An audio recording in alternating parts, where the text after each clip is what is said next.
22 বছর ধরে একসঙ্গে সংসার, 4 সন্তান। পরিবারের ভবিষ্যৎ গড়তে বছরের পর বছর প্রবাসে কাটিয়েছেন স্বামী, কিন্তু সেই সংসারে এখন নেমে এসেছে অন্ধকার।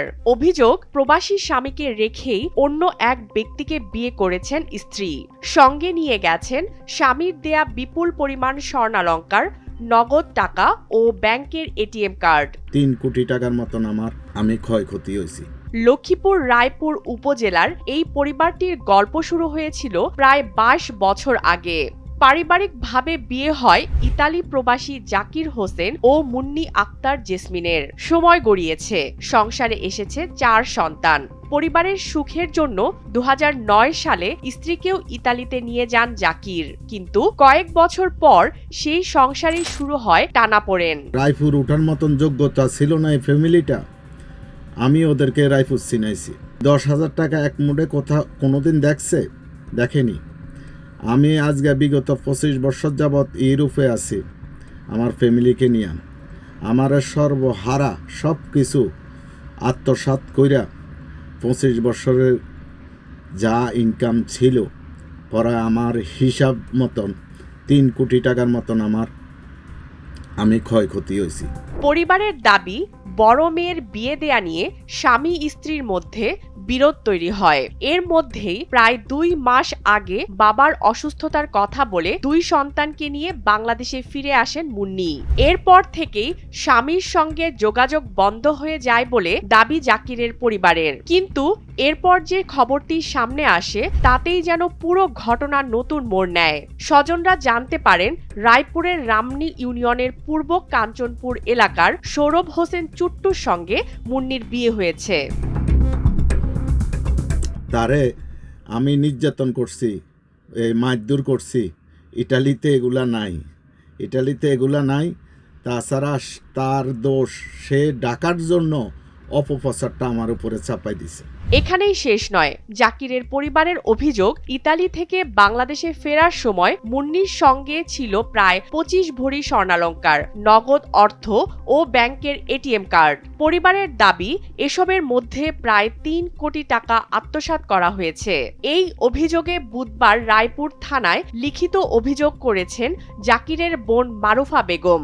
যেমন বাংলাদেশে কোথাও রায়পুর, লক্ষ্মীপুর আমাদের ডিস্ট্রিক্টে এই অন্যায় কাজটা যেমন না করতে পারে, এর প্রতি আমি প্রশাসনের প্রতি, আমি রায়পুর থানাবাসীর, লক্ষ্মীপুর ডিস্ট্রিক্টের বাসীর প্রতি আহ্বান জানাইতেছি যে আপনারা এই জিনিসটার দিকে একটু ফলো করবেন, ন্যায়ভাবে থাকেন।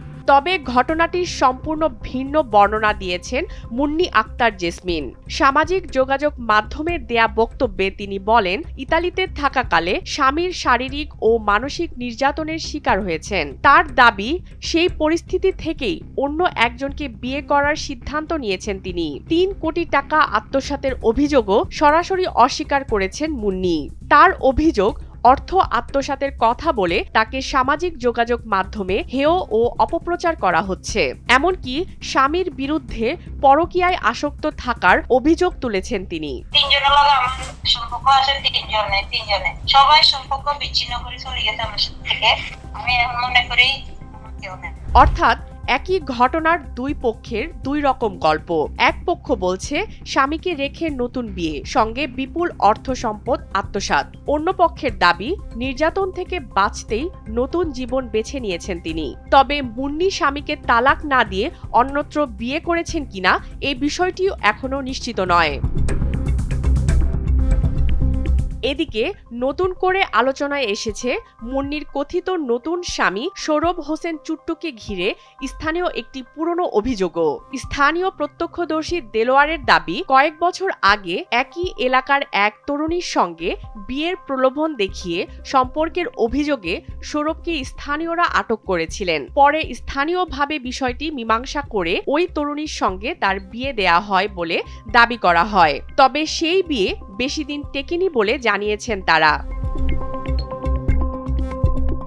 এরই মধ্যে ঘটনাটি ঘটিয়েছে থানায়। এক পক্ষের অভিযোগ, অর্থ ও স্বর্ণালংকার আত্মসাৎ। অন্য পক্ষের অভিযোগ, নির্যাতন ও অপপ্রচার, অর্থাৎ শুধু একটি সংসার ভাঙার গল্প নয়, এর সঙ্গে জড়িয়ে আছে অর্থ, সম্পর্ক, সন্তান এবং আইনি জটিলতার একাধিক প্রশ্ন। সবচেয়ে বড় বাস্তবতা, এই বিরোধের প্রভাব পড়ছে 4 সন্তানের উপর। বছরের পর বছর বিদেশে থেকে যে মানুষটি পরিবারের ভবিষ্যতের জন্য অর্থ উপার্জন করেছেন, আজ সেই পরিবারের সদস্যদের মধ্যেই চলছে পাল্টাপাল্টি অভিযোগ। কোথায় গেল স্বর্ণালংকার? কি হয়েছে ব্যাংকের অর্থের? আসলে কি 3 কোটি টাকা আত্মসাৎ হয়েছে, নাকি নির্যাতনের অভিযোগের আড়ালে রয়েছে অন্য এক সত্য? এই প্রশ্নগুলোর উত্তর এখনো অমীমাংসিত। স্মিতা ইফতেখার, দৈনিক জনবাণী।